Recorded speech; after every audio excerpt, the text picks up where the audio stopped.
All right, thank you everybody for joining us today. So the name of the workshop today is How to Succeed in Any Kind of Interview. And kind of the idea and the goal of this workshop is to have a panel of hiring managers. We have Jill, Mike, and Ian. They're here to talk to you about several different kinds of interviewing. So we have Jill, who's kind of going to be our expert on behavioral-based interviewing. Mike will be our expert on a quantitative style of interviews, and we have Ian, who's going to be our expert on case-based interviewing. So what we're really hoping to do is give you some good information about what each of these different styles of interviews are and how, as the name of this workshop would kind of suggest, how to be successful in each of these kind of interviews. So we're going to have the panel do a short self-intro of each other. Then we have a couple sort of set questions that Megan and I are going to ask of our panel before opening it up to all these students to ask a few questions. And when we open it up to student questions, you can unmute yourself to ask a question, or you can start dropping questions you have in the chat, and then we can take the chat questions and ask those as well. So really whatever works for you. That being said, let's get started. And why don't we have Jill, why don't we have you kind of give a little self-intro and talk a little bit about yourself and what you do at the company you work at. Great. Well, thank you, Justin. Hello, everybody. Great to see such a nice crowd today. My name is Jill McEntee, and I've had a long career in financial services. I started my career at Russell Investments. I am from Tacoma, so great Tacoma legacy firm. And now I am working at DA Davidson, which is a regional broker-dealer, which means that we hire and train financial advisors. Wealth management is our core business. So through our wealth management services, we mainly provide financial advice and planning to individuals. So if you're a finance major, you would call us wealth managers, or the retail side of the business. I hire for our early careers programs. So internships, we have a wonderful apprenticeship program, and career changer financial advisors. So if there are some people out there who are maybe second career working on their master's, that would be somebody that I like to speak with as well. Thank you, Justin. Thanks, Jill. Mike, why don't we have you go next?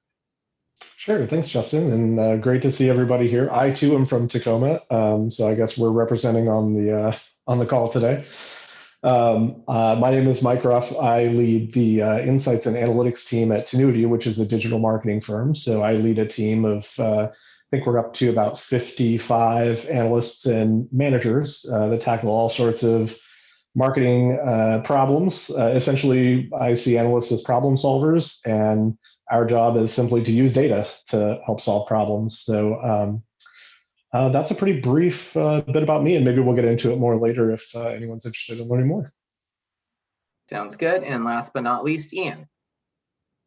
Good afternoon. My name is Ian Smith. I'm a managing director, a partner with Alvarez and Marsal. It's a New York-based restructuring and consulting firm.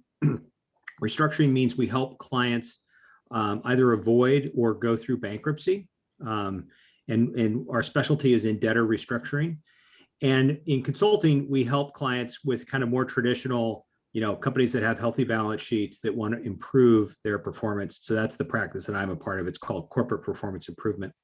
I've been in consulting a little over 25 years, and I've been doing interviews for at least 20 of those years. And I'll be talking about case studies today. Great, thanks everyone. We're so excited to have you here. So first question we'd like to explore is, can you, for the interview you're focusing on or interview type, can you provide a brief overview of the type of interview you're focusing on? What is it, and what does it generally look like if you had to kind of broadly describe it? Ian, why don't we have you go first this time?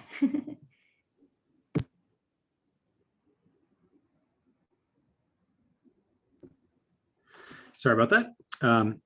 So I'm talking about the case study interview, and the case study interview is like its name. It involves a case, and I'll tell you what the kind of standard case interview looks like, but there are some variations that I'll also introduce. So a standard case interview is where you're given a proprietary case. So this means something that human resources or a recruiter drafted And it's typically not more than a paragraph because they don't want to spend 10 minutes of the interview having you read the case like a traditional like HBR case would be or something like that.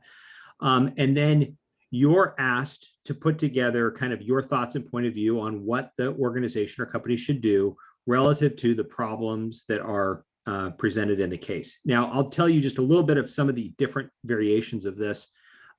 Sometimes companies do use third-party cases. So like a one-page HBR case that sometimes companies do use that. Typically, recruiters don't like to do that because you end up spending so much time in the interview just reading the case, and they really want to get to your kind of thinking and thought process, but that does happen. And then sometimes they don't even give you anything written. They just verbally tell you the facts of the situation. And as the interviewee, you'll just be writing those things down. Typically you go to an interview with, some paper and something to write with, you'll be writing down those facts, and then they'll ask you to respond to that. And then the last variation that I'll tell you is that most of the time, a case interview is a one-on-one interview where you're looking at this case and responding to it. There are also team case interviews. And this is where you'll be put into a group with maybe, kind of 3 to 5 people.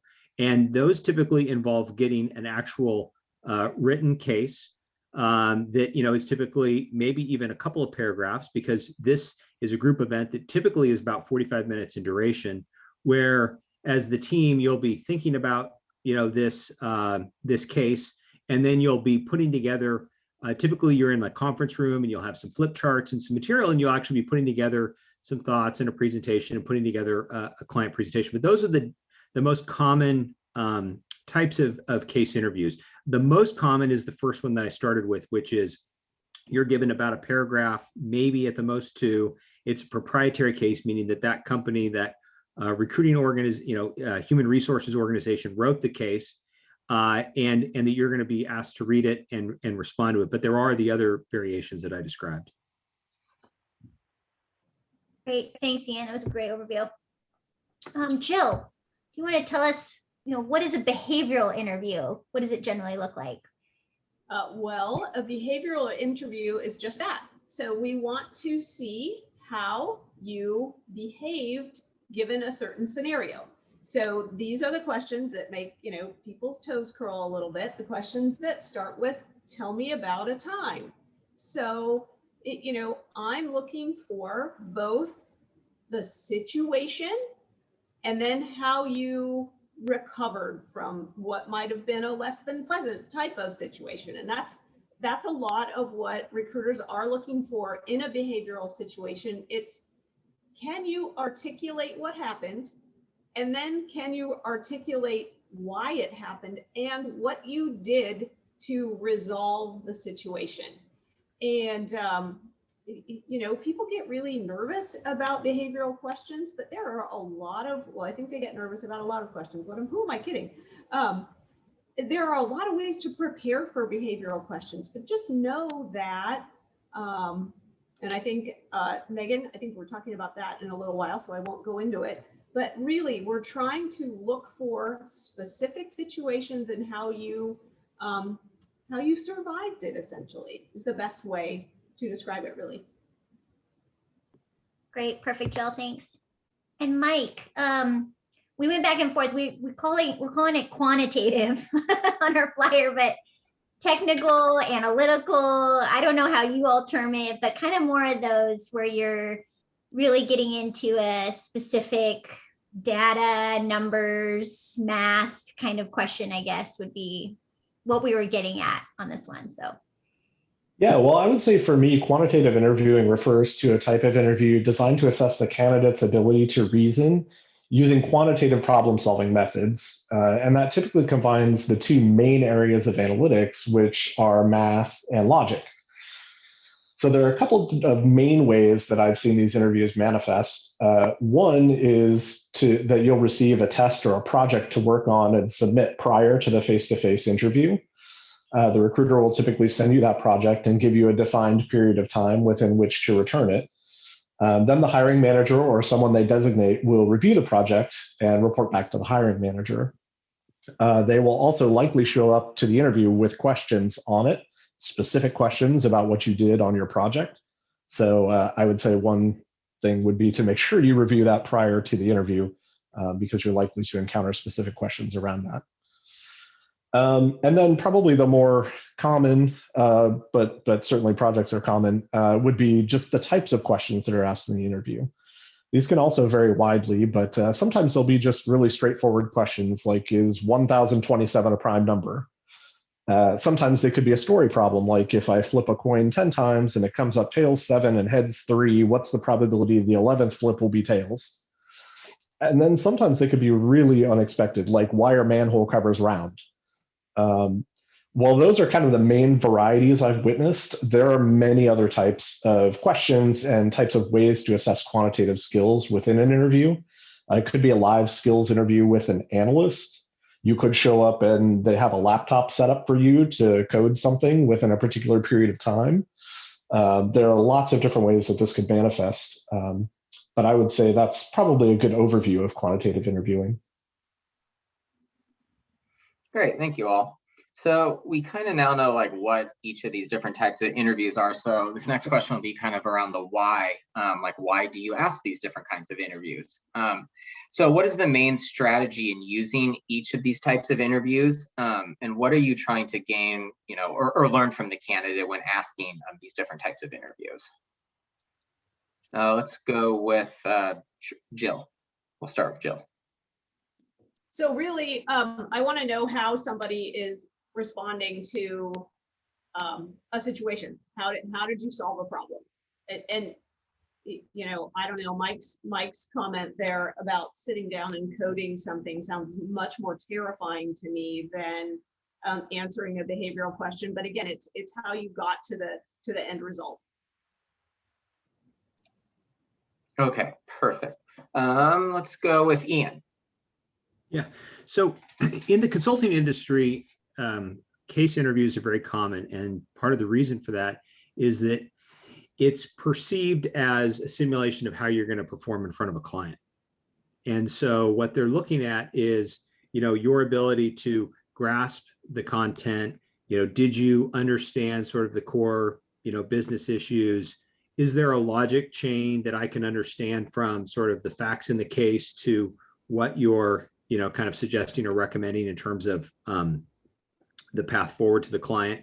Some of the other things is, did you ask follow-up questions, right? Did you, sort of seek to understand things? And so they're also looking at your thought process of like, were you trying to kind of understand the situation on a broader basis, or did you jump to conclusions? And so they're kind of looking at that, in general, right? They're looking for kind of, and it kind of connects a little bit back to critical behaviors. They're looking for sort of lifetime learners and people that recognize they don't have all the answers. And so they're not looking for the person that immediately jumps to, well, you need to, fire the CFO and blah, blah, blah. Like they're looking for someone that's going to kind of have a more thoughtful approach of, well, what information do I not know?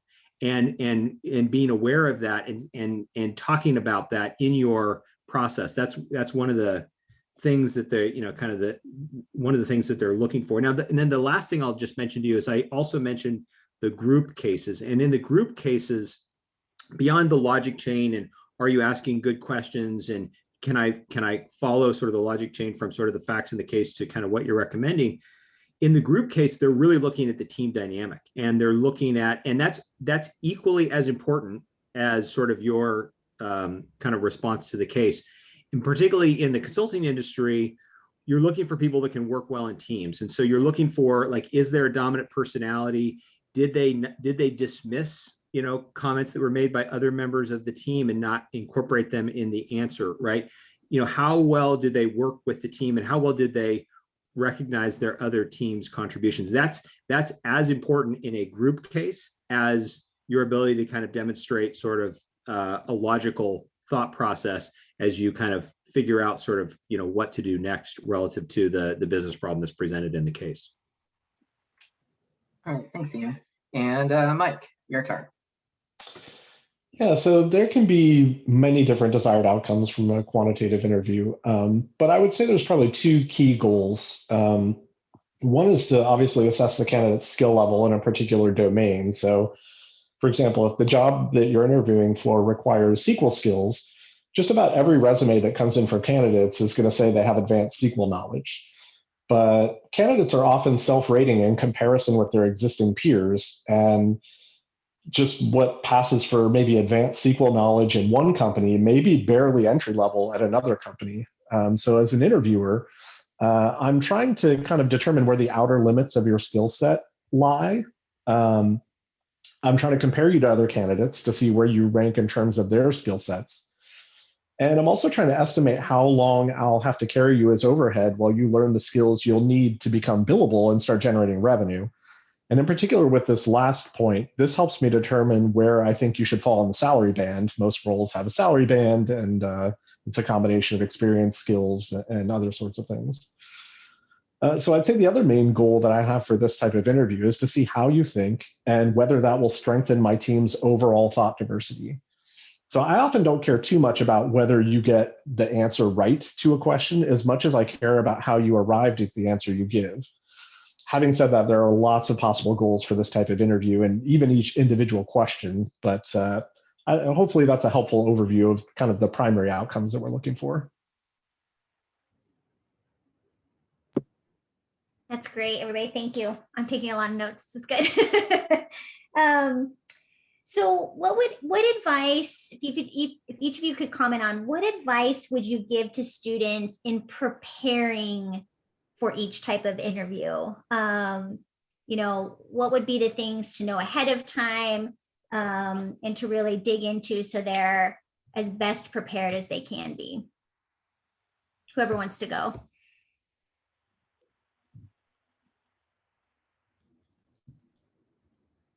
I can go ahead and continue. Great. So I would say because these interviews can take so many different forms, they're pretty difficult to prepare for with any sort of like memorization technique. You really don't know what you're going to be hit with. And this is purposeful because, as I mentioned, I'm interested not in the answer you give, but in how you arrive at the answer that you give. So in terms of some things that you can work on, I would say maybe the first is to not take the question at face value. Think about why you're being asked the question. Try to understand the premises and the assumptions built into the question, and it's really good to address those head on. As an example, you might wonder what's quantitative about the question, why are manhole covers round? The only thing you might be able to think of is that, well, maybe it's geometry, so we might be talking about properties of a circle. Even if you don't get the answer right, the fact that the question led you to properties of a circle could get you points in the interview. And it also tells the interview where your head went when you were faced with that question. If I ask a question like that, I don't expect you to get the answer right. I'm just curious where your head goes. Another tip I would share is to be skeptical of obvious answers. And to be clear, being skeptical doesn't mean thinking that the answer is wrong, just that it deserves some extra thought because it comes too easily. I'm a big fan of Mark Twain, and one of his quotes that I like is, whenever you find yourself on the side of the majority, it's time to pause and reflect. That's because it's so easy to be on the majority, and so we need to take an extra minute to be skeptical of that. I used to ask a question about a revolver that can hold 5 rounds, and if I put 2 bullets in chambers right next to each other and spun the cylinder, what % chance do I have to fire a round the first time I pull the trigger? The obvious and correct answer is 40%. And in all the years that I used that question, only 2 candidates gave me a response to the effect of, well, the obvious answer seems like 40%, but I'm just taking a minute to think through what I might be missing. That was a fantastic answer. Those are memorable. I think the final and maybe most important tip I'll give you for this type of interview is to definitely not be discouraged or let your confidence waver because you don't get an answer right. As interviewers, like I mentioned, we're trying to find the outer boundaries of your knowledge. And as the interviewer, I have to push you to the point where you're unable to answer a question correctly. That's going to be your boundary. I've hired lots of people who didn't get a single question right in their interview because, again, I'm focused on how you think, not how you answered a crazy question about a manhole cover. That's great. Thanks, Mike. Jill, do you want to go? What do how do students, and I work with students a lot on preparing for behavioral interviews. So what's your greatest tip on preparing for those?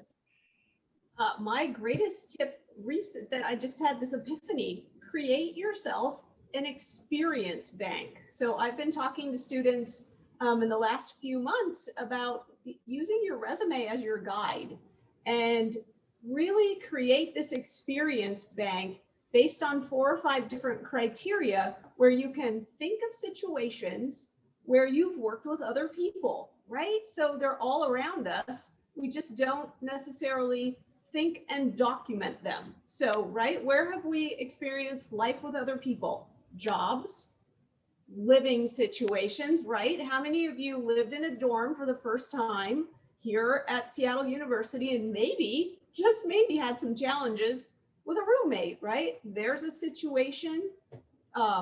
Maybe it's working on a group project. I've heard group project stories that just kill me. Maybe it's been on a sports team, right? How did that sports team, you started out as the underdogs. How did you, together as a group, get to that league championship, right? It's those kinds of things where you can literally take the items on your resume and go through and think of your greatest accomplishment under that subheading. Maybe you were a resident advisor by the time you were a second year or third year student, and think about experiences that you encountered and that you lived through in those 4 or 5 different areas, and write them down. Use the STAR method, which I'm sure many of you have learned. So put together some notes on the situation. What was the task at hand, right? What were you trying to accomplish? What action did you take, and what was the result? So really easy, using my sports analogy. You were on the girls' basketball team. You came together. You'd lost all your seniors the previous year. Just didn't know how you were going to even end up with a winning season. Instead of 1-a-day practices, you had 2-a-day practices for the first 3 weeks of the season, and then that really set your foundation. You came together as a team, you were elected captain, etc. I mean, that's a really, really simple example, but you can create this bank for yourself for a couple of benefits, right? You don't get to you get to an interview and you might be a little bit nervous, and all of those great ideas that you had in your head the night before go out the window. I personally have had this happen. I was being interviewed about 3 years ago, and I couldn't come up with any examples, which was really embarrassing. So, I just have even used my own experience there. So have 3 or 4 different examples from different parts of your life that you've literally documented. You've gone through the STAR method yourself. Maybe you've practiced these answers with your friends and or colleagues, and so you have a nice, concise explanation with situation, task, action, result.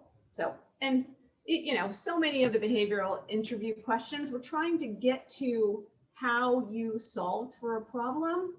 But a lot of the questions, there can be, I don't know, you can probably come up with 30 different actual questions, but they boil down to maybe 4 or 5 categories. So if you've got this interview, kind of experience bank that you've worked on, when you get into that interview, you're going to execute and articulate beautifully. That's great, Jill. Thank you. Thanks for that story too. It's good for everybody to see that interviewers are human too. So, great. Ian, how do you prepare for a case interview? I'm going to take a lot of notes on this part because I'm still always struggling. I send students to a lot of online resources, but I'm excited to hear what you have to say. So the first thing I would say is to practice doing a case interview. And the reason that I say that is that it's different from doing a case study like in class, right? In a college class case study, it's a much longer case. You're going to go much deeper than what you're going to have the opportunity to do during an interview. So getting comfortable with kind of a, sort of like a speed dating style case study is sort of, what your goal needs to be in terms of doing a case interview. And so what that looks like is, getting getting comfortable with the whole process. So the other thing about a case interview that's odd is you're going to be in a room with someone that you don't know, and it's going to be totally quiet. They're going to give you a case and say, read this case. And you've got 5 minutes or something like that, or 10 minutes to, read it, jot down some notes, and then discuss it. And that, if you're not used to that, that can be it can just feel awkward. And so practicing that a few times so that it's not an awkward feeling, and that, it's just how you do a case interview is gonna help you in this as well. So a couple of other sort of practical things I would say is, the other thing is, even though it can feel awkward, you're in this room with someone you don't know and no one's talking, don't feel rushed. And I will tell you, like, in having done many, many case interviews over the time, I mean, people will ask for more time, and that doesn't hurt them. Like, I don't grade you. If you need more time, that's completely fine. So if, whatever timeline it is, it's negotiable, right? And in my experience, that does not, you don't get dinged for that. The other thing I would say is, as you're doing the case, and like I said, it's a very rapid fire case study, right? Compared to what you do in class, but focus on sort of like, what are the core business issues, and think about, based on those business issues, kind of like what Mike said, sometimes case studies, the way they're written, there's like an obvious answer. It looks like the head of customer care is incompetent and you should fire them. And I would say, don't go with the fire the head of customer care example, because that's kind of a dead end. You can't really show your logic and thinking. But if you say, well, I'd want to understand more about what's wrong with customer service and why our customer service scores are down, and I'd want to, talk to customers, and I'd want to talk to frontline employees in customer care and do surveys and collect information, then you can start talking about sort of the activities that you do and sort of logically how you would form a fact base to actually sort of make decisions on. And so that's going to be more helpful to you, to the person that's doing the interview, to see your logical thinking versus, just sort of taking the bait from the case and saying, yeah, fire the head of customer, find a new VP of customer service. The other thing I would say is, think about based on the case, like, okay, I'm going to describe some kind of process that I'm going to go through to analyze the situation, but also think about hypotheses. Like, what hypotheses do you have based on this case, and how would you test those hypotheses? And like, what additional information would you want to test those hypotheses, and what would that look like? Because that's another example of how they're going to see your ability to kind of follow, if you will, sort of a logic chain of how you would unpack this problem. Because that's really ultimately what they're looking for.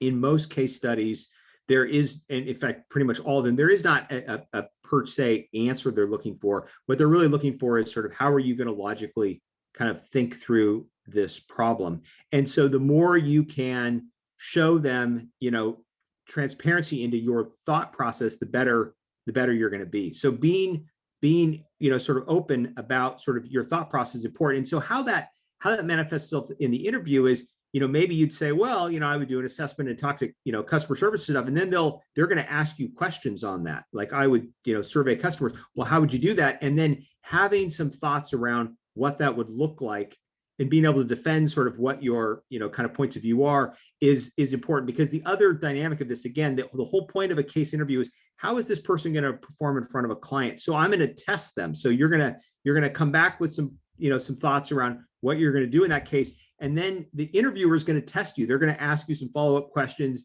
dig in some area. And so you've got to be ready for that. So think about that as you're structuring sort of what you're going to say, like, what are your supporting kind of facts and data and, activities that support, the main points that you're making about what to do in the case. So those are some things that I would give in terms of advice for students preparing for a case interview. Cool, perfect. Thanks, Ian. So they get asked a lot from students about how do you answer an interview question? What's the right answer to an interview question? And I think Mike mentioned that there's not always a right answer to a question. So what then does, like, what really stands out to you in an answer? Like, what wows you, what impresses you with an interview question? Maybe you have some specific examples, or just generally kind of what really stands out in a good interview answer. Why don't we circle back and let's do Jill. So I was just having this conversation with somebody, and I'll tell you what not to do first. Don't start by saying to me, "Oh yeah," right? Please don't reply to my question of you, and please don't also say, "Oh, that's a good question." Okay, thank you. What am I supposed to say to that? Anyway, so what we're looking for, I could hire someone who then in a year is going to be sitting across the table from, Mr. and Mrs. Prospect or Mr. and Mrs. Client, or, fill in your pronoun, Mr., Ms., etc., and talking about their entire net worth. And their entire net worth, the dollar value doesn't matter. It's their net worth. So it's very important how our financial advisors represent themselves. So even at the outset, I'm looking for people who are fairly calm under pressure, right? And I know an interview is unnerving, but you got to be able to get yourself together after the first 5 or 6 minutes. And I'm looking for somebody who can really articulate their answers fairly quickly. Don't take us down the garden path on the question that I ask you. If I ask you, and listen to the question too, right? If I ask you what 3 words would you use to describe yourself, give me 3 words. I didn't add what 3 words and why. So be sure that you are paying attention to the question, and maybe you've got a notepad in front of you. Jot the question down, or especially if it's a 2-part question, right? Just give yourself a few notes on it, but be as concise in the situation as you can.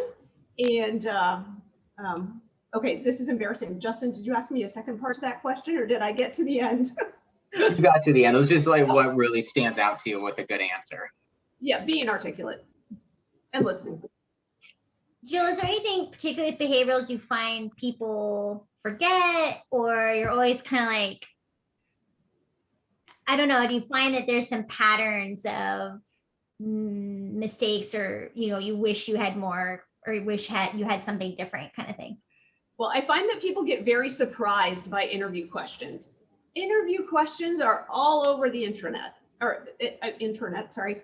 Go to Indeed, go to LinkedIn, go to the Muse. Not only will you find popular questions, but you'll find ideal answers to those questions too. So don't be surprised. Using, like I talked about earlier, using kind of this idea of an experience bank, have some questions or some answers crafted in your head, and talk to your recruiter too. They are your support person. Ask them what kind of questions you might expect to get. I mean, our group, we ask, our interviews are really formulaic because we want to evaluate each candidate under the same circumstances. So we ask all the same questions, and we have patterns. So just prepare, right? Take the job interview really seriously, and practice so you will be more concise. Thanks. Why don't we go over to Mike? Yeah, I think that's some great advice. And I think you should be conscious of the fact that many of the other candidates they're interviewing for the role you're interviewing for are probably doing exactly what Jill just said. So I think my follow-up to that would be, I guess, just to kind of answer the question directly about what impresses me. I've done a lot of interviews over a lot of years, and I often ask similar questions. You might imagine that I get a lot of similar answers, like the ones that are on the internet. And that's fine. But what really impresses me is when someone finds a new way to approach something that's kind of cliche, and it kind of really emphasizes their ability to contribute, again, to the thought diversity on my team. I'll give you an example from TV. If anybody watches Star Trek, there is an exchange that happens in one of the shows between a doctor and a tailor. And so the doctor tells the tailor the story of the boy who cried wolf, which is just the fable where a young shepherd boy who's protecting a flock of sheep day after day yells wolf because he's bored, and all the townspeople come running to rescue the boy and the sheep, only to find that there's no wolf. Finally, a wolf actually does show up, and the boy yells wolf just like always, but no one comes to his rescue because they don't believe him. So the doctor says the moral of the story is to not lie, or people won't believe you when you're telling the truth. And the tailor asks if he's sure that that's the moral of the story. And the doctor says, yes, what else could it be? And the tailor says, I thought the moral was to never tell the same lie twice. That stuck with me for over 20 years now because I had heard that story so many times as a kid and had never considered that there could be a potential other way to look at it. So that was pretty memorable to me. Something simple, kind of to echo what Jill said, that really impresses me in interviews is for the candidate to talk me through how they're thinking about the problem. I say at the beginning of the interview each time that I'm trying to understand how you approach problem solving. So please talk me through your approach as you go. And you might be surprised at how often the candidate thinks in silence for a minute or two before they give an answer, completely ignoring the request to please walk me through how you're thinking about the problem. And I guess the last point that I'll make here is that I'm running a business. If we're talking about actual analysis opportunities and I ask the candidate how they would approach them, candidates who can distinguish between the ideal approach from the heuristic approach or the perfect approach versus the sufficient approach are extremely valuable to me. The right approach to an analysis might take 2 weeks and cost $500,000. But what can you get me in a day that will get me 60% of the way there, for example? That's what your clients are going to be asking. So let's not stand on ceremony when we have work to do and money to make. I'll be impressed with candidates who can talk me through where they can make compromises, but also where the non-negotiables are, where now we're affecting the integrity of the analytics process. So if you can distinguish between those, I'll listen to you all day long. Awesome, thank you. And Ian. Sorry, getting off mute there. So in terms of kind of what wows me or impresses me, I'm always impressed when a student, as they're responding to the case, applies things that they've learned, for like frameworks or models that they've learned in school, right? So it could be anything, right? It could be a SWOT analysis or Porter's 5 forces or some sort of profitability analysis, but the ability to apply sort of like what you're learning in school to the case and creating and using it in a not forcing it, but doing it in a way that it's a framework that helps structure your thinking and that you're applying sort of learning that you've had. So if nothing fits, don't try and force it. But at the same time, if you can apply something that you've learned in school in terms of a framework or a method to help in your thought process, that always wows me. And sometimes I see students do that, like they perfectly map it to something they've learned, and that is not everyone does that, but I'm just saying in terms of wow, that is impressive when I see it. A couple of other things is, and these are kind of, I don't know if these are wowish, but they're important, is the ability to communicate or articulate your ideas clearly and with some level of confidence. You don't want to appear overly confident, but you also, again, when I'm doing an interview with a case study, I'm envisioning myself as the client and how is this person, kind of responding to me. So I want you to have a level of confidence in your facts and beliefs, also understanding kind of where you don't have all the data and where you don't, where you'd want additional information before you kind of form a conclusion. So I'm not saying to be sort of emphatic about sort of, I'm completely convinced on everything I say is right, but having an air of confidence is important and is something that, that I am sort of looking for as you form your point of view on a case. And then the last thing is, and I kind of mentioned this already, but the ability to respond to questions. So the ability when something is questioned or challenged in your conclusions and recommendations, like how well are you able to respond to those is important. So as you're crafting your thoughts on a case response, sort of anticipate like, well, what questions may I get? And, to the extent you can do that real time, you're going to be better at being able to respond to those questions when they come. Great, thank you all. Perfect.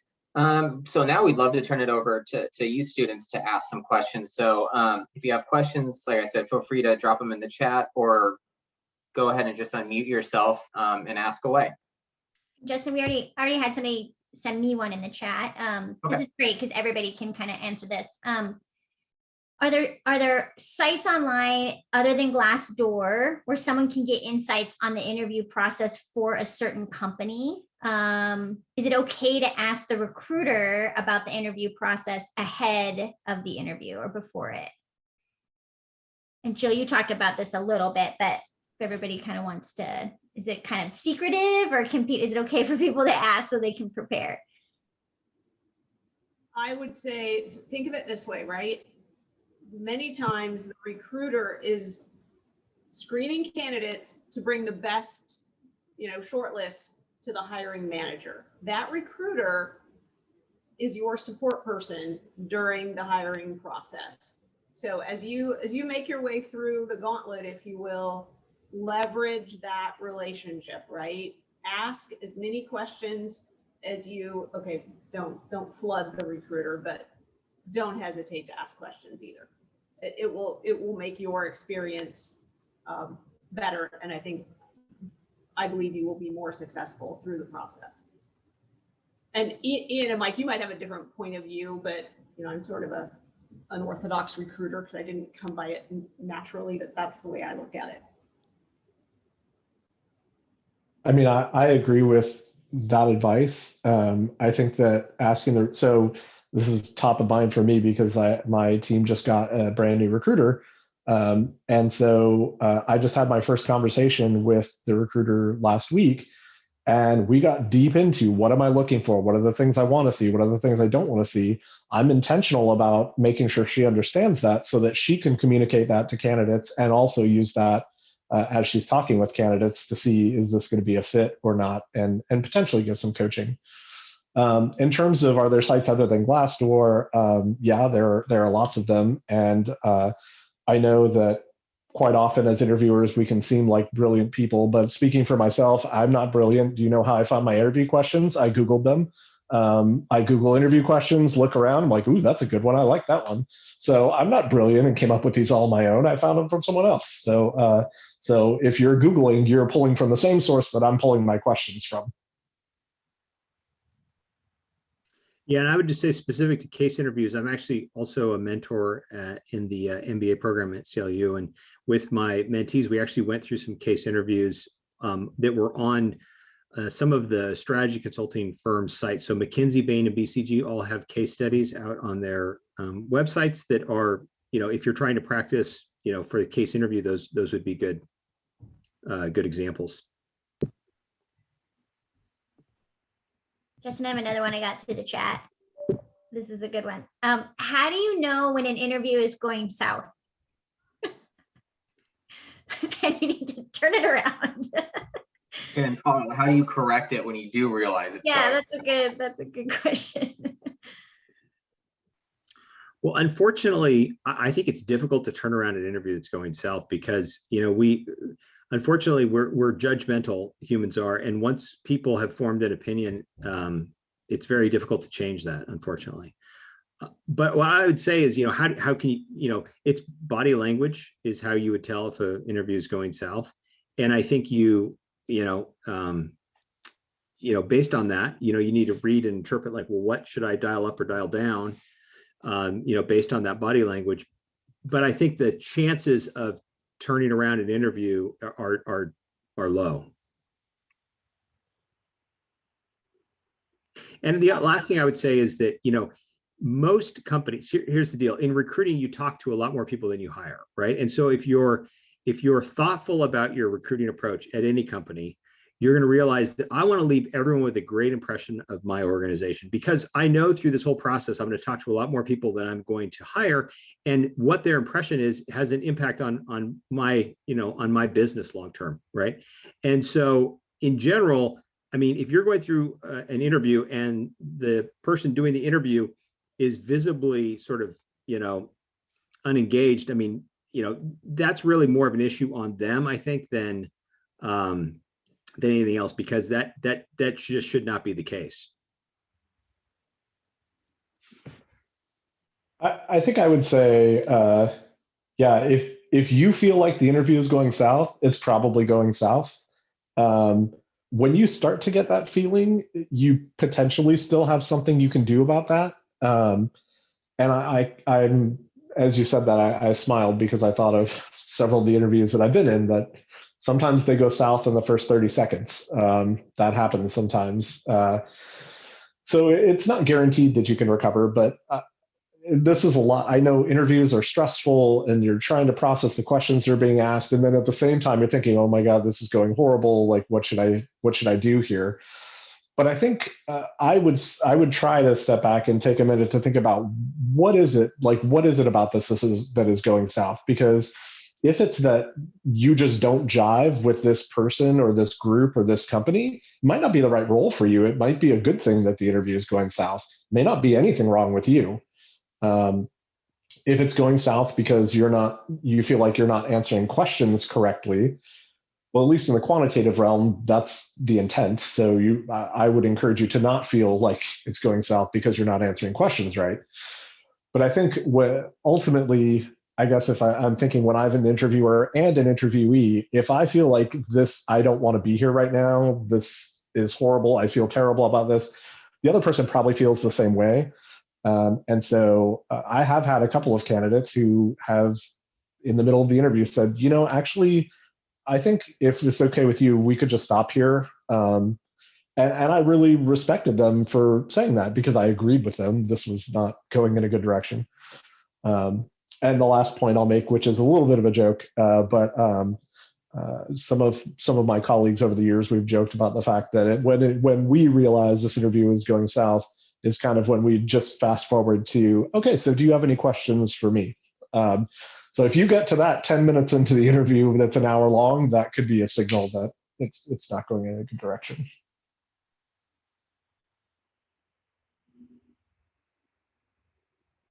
And I don't have anything to add, Megan. Thanks, Jill. I agree. Any other questions? Feel free to unmute yourself or put it in the chat.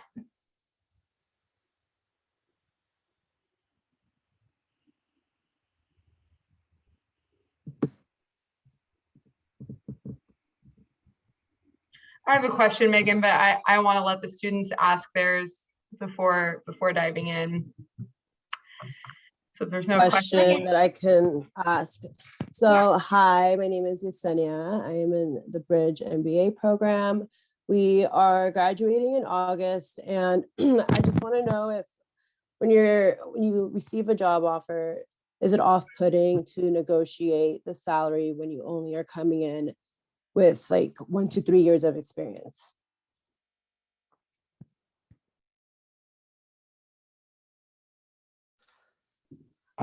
I guess I would offer, the first thing I would say is that we could have a whole separate conversation about salary negotiations. My, I guess, quick answer would be there aren't any rules.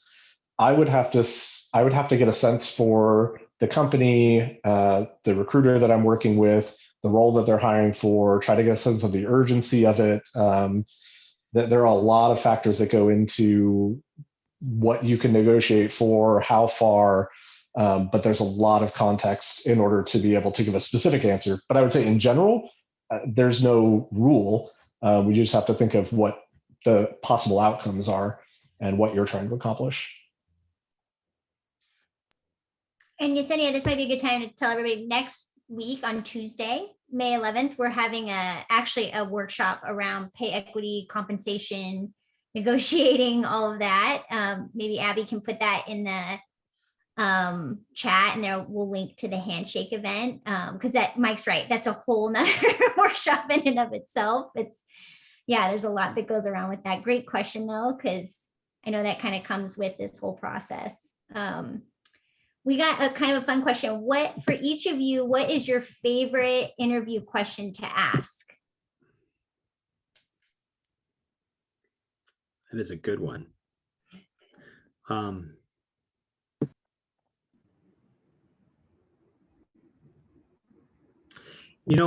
So to be truthful, I don't know that I have a favorite interview question, but I do know that one of my, sort of ones that I like to ask a lot is it's a critical behavior question about, tell me about a time when you had a plan and something changed in the external environment you had no control over, and sort of what you did to react to that change.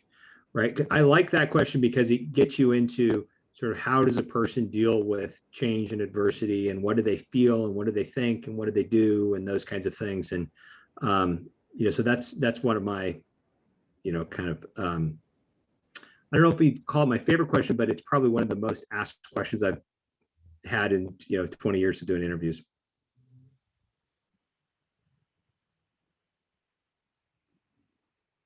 So I'll ask a couple of questions. I'm getting some feedback, sorry. I'll ask a candidate kind of to rescue them sometimes if I feel the need.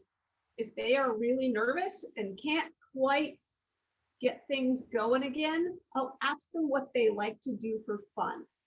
And two reasons, right? It's a little bit of a life ring.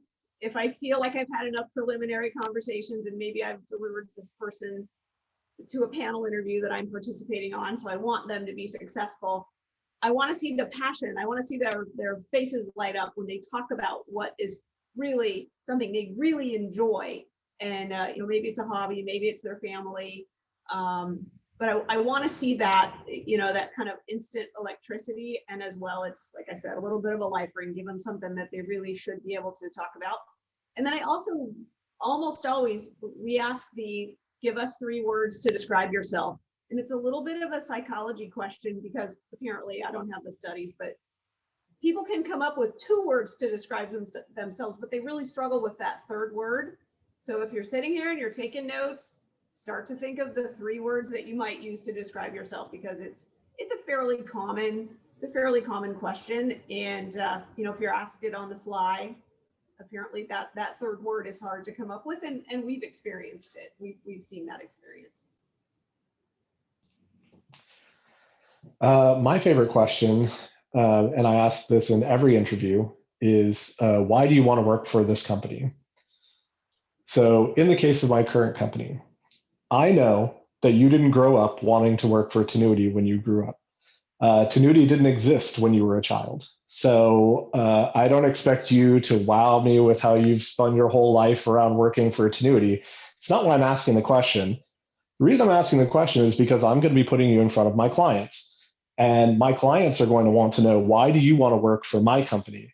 I expect you to be able to give a convincing answer to that question before I can put you in front of a client. So this is just kind of to further illustrate the point that every question that an interviewer asks, there's a reason for it. And if you can get to the meta, like the reason why they're asking you that question, you can really stand out in interviews. So I would encourage you to not only just answer the question, but think about why they're asking me this question, and kind of try to give an answer that addresses that. That's great. Those are great. Thank you, everybody. Okay, this is a good one that I talk with students a lot about, but it's kind of tricky right now. After an interview, should somebody send a handwritten thank you card or an email? And COVID has kind of made this weird. So I love that somebody's even thinking about doing a thank you, because I think that has kind of disappeared, unfortunately. So thank you guys for even thinking about it. But what do you all prefer? What stands out to you on that? Does it matter? All that. I would say it does matter. And I would say email. I know that there was a time when like the handwritten note was preferable, and it probably still is preferable. Like in my business, like I'm on the road a lot. Like I might not get that note for like 2 weeks, right? And so, and I'm going to make a decision on that candidate before I probably even see that note. So for me, it would be an email would be better.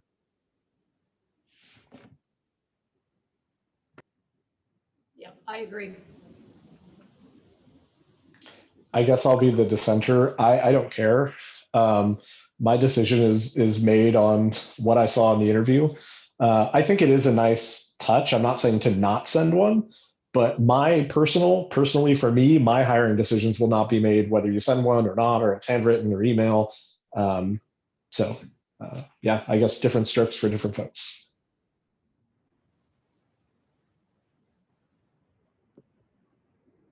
Justin, are you getting any questions in your chat? Nope, not yet. Okay. So we do have another 3 minutes. So if there's Any last minute questions? Students, you have something burning on your mind about interviews, now's your chance. And I have one more. Should we express emotions in interviews, particularly when it comes to behavioral questions, or is it better to just tell the story straight, stoic, serious? That might kind of even lend to how much, of yourself are you kind of showing in this experience? Right. This is a complicated one. So when you get into CBI and you start asking people about, challenges that they've had, and sometimes these are very personal, and like, how do they feel and what do they do? I mean, a lot of emotion can come out.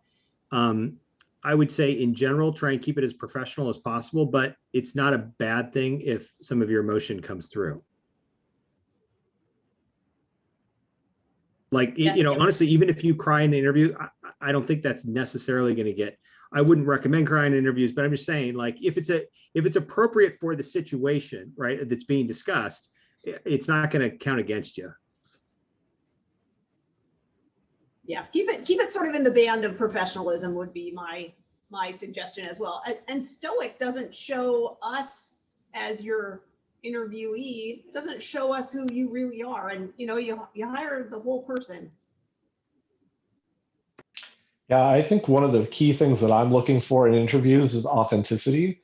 And if it's authentic emotion that you have surrounding a question you're answering, that's a good thing in an interview with me. Yes, probably keep it professional, of course, but I'm looking for authenticity. And so if you tend to be a more gregarious person, if you're being very stoic in the interview, you're not going to come across as authentic. I'm going to think something's up and I'm probably going to pass on you. So be authentic. I actually have a really good question here that I'd like to try to sneak in real quick if we still have time. So when is it a good idea to follow up in email with additional responses to a question that you were asked in an interview? So, and I've had this happen both as an interviewee and an interviewer where this has happened. And it's something I'm always kind of gone back and forth on. So kind of, if you didn't answer a question properly, is it a good idea to follow up with additional information, and how long to wait if it is okay to do that?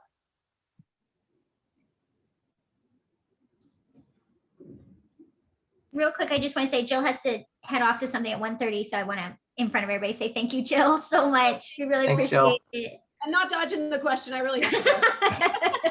All right. Thank you, thanks. Jill. Bye-bye. We'll follow up later. Everyone. So Mike, I'll just respond. In my experience, right, we're making the decision based on what's discussed in the interview. So like if you follow up with an email afterwards, etc. I don't know if it was really thoughtful, maybe, but most of the time we've already, so the way it typically works, like for undergrad on campus interviews and even in person in the office interviews for undergrads, we have those interviews and we score them and rate them before, like, so before I even have your thank you note, everything's scored and in, right? With experienced hires, it's maybe not that kind of robotic, right?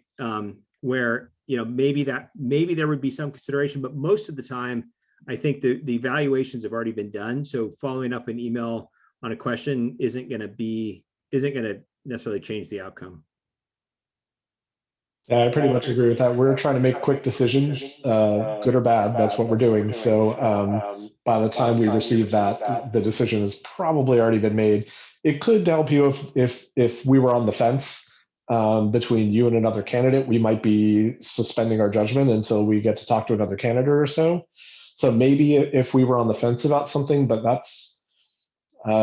yeah, I would say you're not going to get negative points for doing it, but it may not be, the best use of time or get the impact that you're hoping for.